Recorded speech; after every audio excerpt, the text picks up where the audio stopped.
Pemirsa, 7 pelaku di wilayah Kabupaten Pasuruan, Jawa Timur diamankan polisi usai diduga mencabuli gadis di bawah umur. Mirisnya, satu di antara pelaku adalah bapak kandung korban.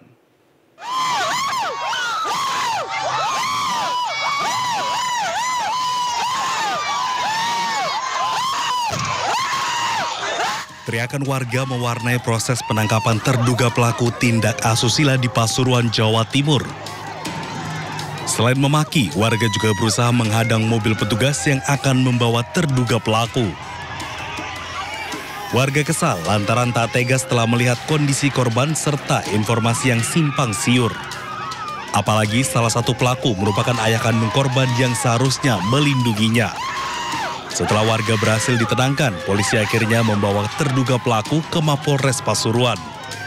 Dalam kasus ini, polisi mengamankan 7 pelaku yang rata-rata telah berusia lanjut. Atas perbuatannya, pelaku dijerat pasal berlapis dengan ancaman pidana 15 tahun penjara. Dari Pasuruan, Jawa Timur, Jaka Samudra, iNews melaporkan. Pemirsa, 5 orang satu keluarga tewas saat kebakaran menghanguskan rumah mereka di Semarang, Jawa Tengah. Dini hari tadi, 2 korban diantaranya merupakan ibu hamil dan balita usia 4 tahun. Kobaran api menghanguskan sebuah rumah di Jalan Pesanggerahan Raya, Kelurahan Melati Baru, Semarang Timur, sekitar pukul 2 dini hari tadi. Api diduga akibat korsleting listrik dari kabel optik yang bersentuhan dengan kabel listrik. Api cepat merembet, membuat warga yang sebagian besar tengah tertidur, panik dan segera meminta bantuan pemadam kebakaran. 8 unit mobil damkar tiba di lokasi dan api berhasil padam dalam 1 jam. Sayangnya, 5 penghuni rumah yang merupakan satu keluarga tak bisa diselamatkan.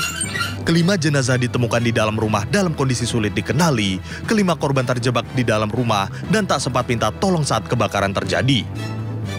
Menurut warga, dari kelima korban termasuk seorang ibu hamil dan balita berusia 4 tahun. Seluruh korban telah dibawa ke Rumah Sakit Karyadi Semarang. Dari Semarang, Jawa Tengah, Doni Mahendra, iNews melaporkan. Pemirsa, 5 rumah makan semi permanen hangus dilalap api di kawasan industri Jababeka, Kabupaten Bekasi, Jawa Barat. Kerugian diperkirakan mencapai ratusan juta rupiah dan kasus ini ditangani oleh petugas kepolisian.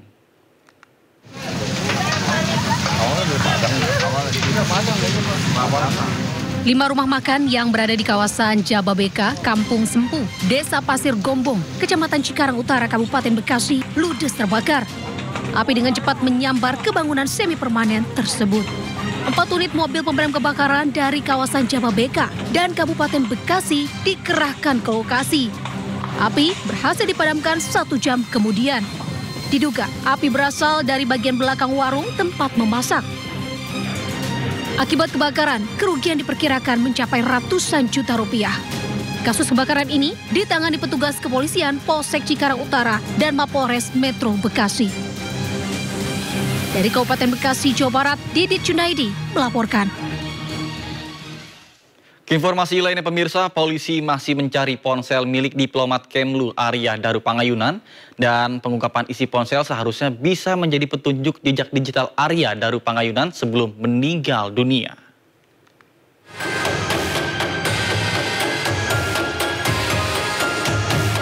Diplomat muda Kemlu Arya Daru Pangayunan ditemukan meninggal dunia dalam kondisi kepala dililit lakban kuning.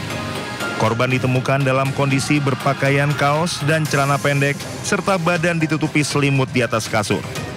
Kabid Humas Polda Metro Jaya, Kombes Pol Ade Arisham Indradi mengatakan, ponsel milik diplomat Kemlu Arya Daru Pangayunan belum ditemukan hingga saat ini. Penyidik telah memeriksa sejumlah lokasi seperti kamar indekos, kantor Kemlu maupun pusat perbelanjaan. Namun ponsel tersebut belum berhasil ditemukan. Belum. Tadi kami sampaikan, kami tidak menemui hambatan dalam proses ini. Ya. Sebelumnya, Komisioner Kompolnas Hoirul Anam mengatakan pengungkapan ponsel tersebut seharusnya bisa menjadi petunjuk jejak digital Arya Daru Pangayunan sebelum meninggal dunia. Anam memandang penyebab kematian Arya Daru bisa disimpulkan dari hasil autopsi dan semua jejak digital seperti CCTV yang sudah dikumpulkan penyidik. Tim Liputan iNews melaporkan. Hingga saat ini kematian diplomat muda masih misteri. Berkembang kematian Arya Daru disebabkan karena dibunuh, namun hingga kini polisi belum menyatakan kesimpulannya. Lalu apa yang menjadi penyebab kematian sebenarnya? Dan kita simak perbincangan jurnalis senior Lukman Hanafi dengan mantan Kabar Reskrim Ito Sumarti. CCTV ternyata ADP ini dari GI itu terus ke Kemenlu, dari Kemenlu dia naik ke rooftop. Di sana ada sekitar 1 jam lebih, terus turun lagi, naik bawa tas, turun tidak bawa. Pertanyaan saya adalah, saya sempat dengar itu ternyata dari GI itu si ADP itu merasa dibuntuti seseorang sehingga dia ke Kemenlu terus ke atas ini, entah dia menaruh barang itu untuk diamankan atau apa, kurang dari sana. Tapi peran saya terus dia matiin HP-nya di situ karena untuk melindungi biar tidak ketrek lagi. Ini apakah ada sesuatu Pak di balik ini kira-kira? Kan masalahnya sekarang ADP ini sudah almarhum. Betul. Nggak, mungkin ini hanya menduga-duga saja. Iya, menduga contohnya dari analisa Bapak. Jadi gini, setiap penyebab kematian harus dicari motifnya. Betul. Kalau memang ini dugaannya adalah bunuh diri, motifnya ada apa, ini diruntut nih Mas. Betul. Dari tracking HP kita bisa mengetahui penyidik itu adalah, ini digital forensik ya, itu pernah ke GI belanja, kemudian ke Kemlu, di Kemlu kan ada CCTV. Kemudian apa saja yang dilakukan, ini semua adalah rangkaian untuk melengkapi motif. Ya, ini pun juga motif yang tadi, kalau kemungkinan dia itu dilakukan dibunuh oleh orang lain. Nah ini juga motif yang tadi cerita. Kan kadang-kadang sekarang di zaman AI ini orang bisa merangkai cerita-cerita. Tapi penyidik tentunya mengumpulkan yang namanya keterangan-keterangan, kemudian fakta-fakta yang ada, ini kan fakta itu untuk kemudian nanti dirangkum menjadi satu kesimpulan.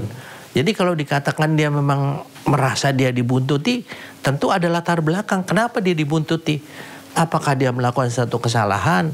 Apakah dia membuat seseorang itu menjadi marah atau sakit hati sehingga akan melakukan sesuatu yang buruk? Ini juga harus dipertimbangkan oleh penyidik, dan saya yakin penyidik juga udah mengarah ke sana gitu. Oke, soal sakit hati Pak. ADP ini ganteng Pak, tinggi. Ya. Ini bagi cewek-cewek ini idola lah pasti ketika Arjuna lah. Arjuna betul. Ada nggak sih Pak potensi sakit hati kan macam-macam. Misalnya nih potensinya adalah sakit hati karena ADP kebetulan menangani kasus yang berhubungan dengan itu. Tapi ada juga sakit hati mungkin karena di Arjuna ada ya para hawa itu yang mendekat, apalagi Mas ADP ini yang saya tahu dari 2 teman rekan dekatnya adalah beliau ini selalu LDRan, lebih panjang LDRan daripada bersama keluarga. Mungkin karena digoda-goda, ya sebenarnya belum tentu sesuatu yang serius, tetapi karena sering digoda menjadi akhirnya akrab. Nah kebetulan yang akrab itu mungkin sudah entah itu punya pacar, punya pasangan, akhirnya tidak terima, terus ini. Kan ini salah satu, tapi di luar juga mungkin ada kasus yang lain yang mungkin sedang ditangani terus nggak terima. Ada kemungkinan kayak gitu sih nggak sih Pak? Kalau menurut saya, ini kan ada 2 ya, masalah pribadi dengan masalah kedinasan. Betul. Kalau masalah kedinasan, menurut saya kok tidak terlalu signifikan ya terhadap kasus ini.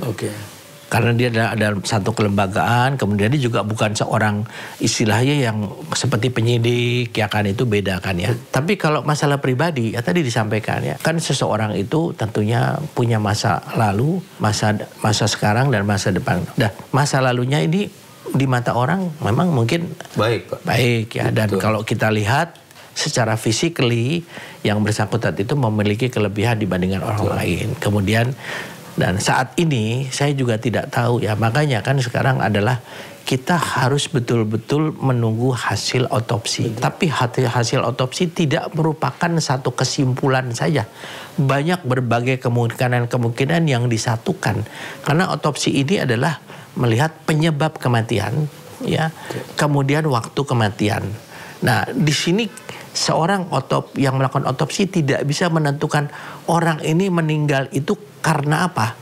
Dia misalnya karena dibunuh, karena bunuh diri, nggak bisa. Itu harus kesimpulannya dari penyidik.